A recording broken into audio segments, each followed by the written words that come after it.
Assalamualaikum warahmatullahi wabarakatuh. Selamat malam. Perkenalkan, nama saya Noviantoro Samdan. Saya dari kelas MJ701 dengan NIM 22020110252. Pada kesempatan kali ini, saya akan mempresentasikan terkait dengan ujian akhir semester pada mata kuliah Etika Bisnis. Yang akan saya presentasikan yaitu analisis etika bisnis atau atas PHK 178 buruh PT 66 Fashion Industry di Cimahi, Jawa Barat.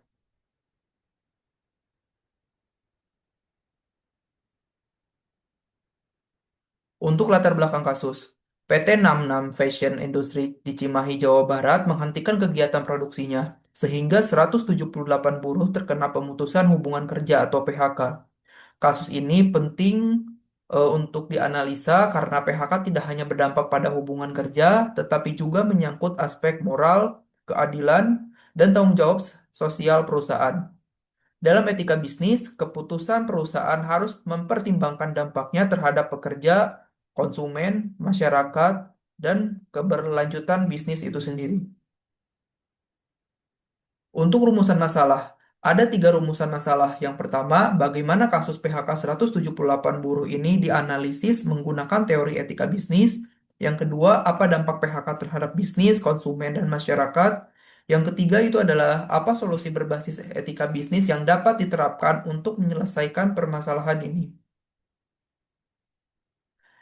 Ada tiga teori yang mendukung. Yang pertama, teori stakeholder. Teori stakeholder menyatakan bahwa perusahaan memiliki tanggung jawab kepada semua pihak yang berdampak oleh aktivitas bisnis, seperti karyawan, pemegang saham, konsumen, pemasok, pemerintah, dan masyarakat sekitar.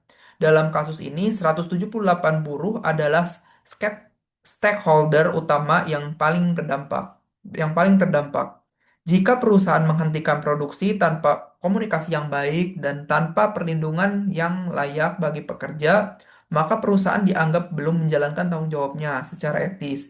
Keputusan bisnis seharusnya tidak hanya menguntungkan perusahaan, tetapi juga menjaga keseimbangan kepentingan semua pihak. Yang kedua ada teori deontologi. Teori deontologi menekankan kewajiban moral. Artinya, suatu tindakan dikatakan benar jika dilakukan karena memang itu kewajiban yang harus dijalankan, bukan hanya karena hasilnya menguntungkan. Dalam kasus PHK, perusahaan memiliki kewajiban moral untuk memberikan informasi secara jujur, menghormati martabat pekerja, mengikuti prosedur yang adil, dan memastikan hak-hak pekerja terpenuhi. Jika PHK dilakukan secara mendadak, sepihak, atau tanpa pesangon yang layak, maka tindakan tersebut melanggar prinsip deontologi karena perusahaan gagal menjalankan kewajiban moralnya terhadap pekerja. Yang ketiga adalah teori utilitarianisme. Untuk teori ini menilai suatu tindakan berdasarkan manfaat terbesar bagi jumlah orang terbanyak. Dalam bisnis, keputusan dianggap etis jika menghasilkan manfaat yang lebih besar daripada kerugiannya. Namun, dalam kasus ini, jika PHK dilakukan untuk menyelamatkan perusahaan tetapi justru menimbulkan penderitaan besar bagi 178 buruh dan keluarganya, maka keputusan tersebut perlu dipertanyakan secara etis. Manfaat perusahaan tidak boleh dicapai dengan mengorbankan kesejahteraan banyak orang. Karena itu, sebelum melakukan PHK, perusahaan seharusnya mencari alternatif lain yang lebih minim dampak sosial. Untuk analisis etika kasus, kasus PHK ini dapat dinilai etis hanya jika yang pertama dilakukan sesuai aturan hukum, yang kedua disertai alasan yang jelas, yang ketiga ada komunikasi yang transparan, yang keempat ada hak-hak pekerja dipenuhi, yang kelima ada upaya mitigasi dampak sosial. Sebaliknya, kasus ini menjadi tidak etis jika yang pertama PHK dilakukan mendadak, yang kedua ada perusahaan tidak memberi penjelasan yang memadai, yang ketiga ada hak pekerja diabaikan, dan yang terakhir, yang keempat, yaitu tidak ada tanggung jawab lanjutan dari perusahaan. Jadi inti persoalannya bukan hanya pada keputusan PHK itu sendiri, tetapi pada cara keputusan itu diambil dan dipertanggungjawabkan. Dampak terhadap bisnis. Dari sisi bisnis, PHK massal dapat menimbulkan beberapa dampak. Yang pertama, citra perusahaan menurun di mata publik. Selanjutnya ada kepercayaan konsumen dan mitra bisnis berkurang. Selanjutnya ada hubungan industrial menjadi tidak harmonis. Selanjutnya ada resiko konflik, protes, atau sengketa hukum yang meningkat. Dan yang terakhir yaitu ada moral kerja karyawan yang tersisa bisa menurun. Jika reputasi perusahaan rusak, maka dampaknya tidak hanya jangka pendek, tetapi juga dapat mempengaruhi keberlangsungan bisnis di masa depan. Yang kedua adalah dampak terhadap konsumen.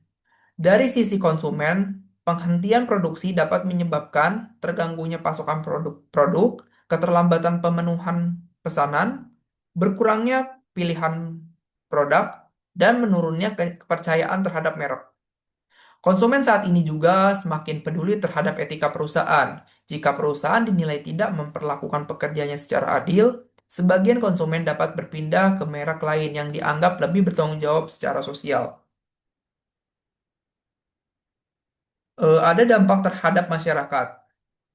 Dari sisi masyarakat, PHK 178 buruh berdampak cukup luas. Yang pertama, jumlah pengangguran meningkat. Selanjutnya ada pendapatan keluarga pekerja menurun. Selanjutnya ada daya beli masyarakat melemah, UMKM dan usaha kecil dari sekitar ikut berdampak, dan yang terakhir resiko masalah sesuai sosial serta psikologis meningkat. Dampak PHK tidak berhenti pada individu yang kehilangan pekerjaan. Ketika pendapatan hilang, konsumsi rumah tangga turun, aktivitas ekonomi lokal melemah, dan ketahanan sosial masyarakat ikut terganggu.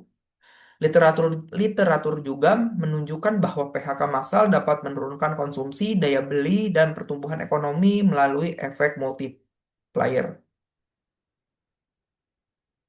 Untuk solusi berbasis etika bisnis. Solusi yang dapat diterapkan antara lain. Yang pertama, transparansi komunikasi. Perusahaan harus menjelaskan alasan penghentian produksi secara terbuka.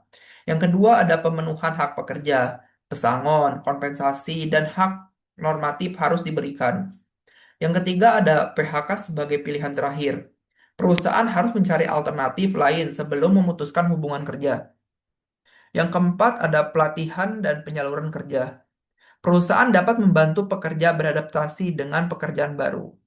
Yang kelima adalah kolaborasi dengan pemerintah.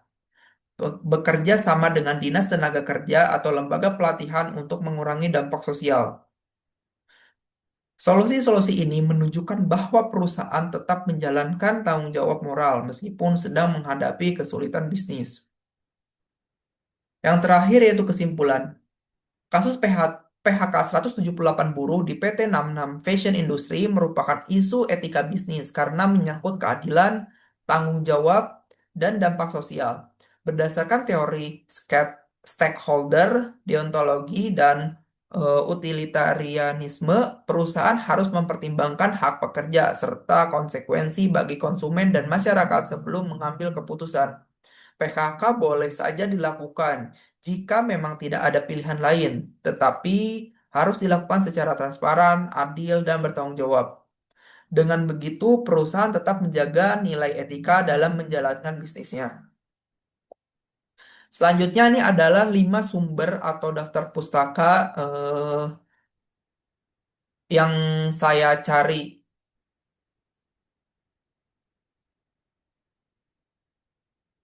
Terima kasih. Sekian presentasi dari saya. Mohon maaf jika ada kesalahan. Wassalamualaikum warahmatullahi wabarakatuh.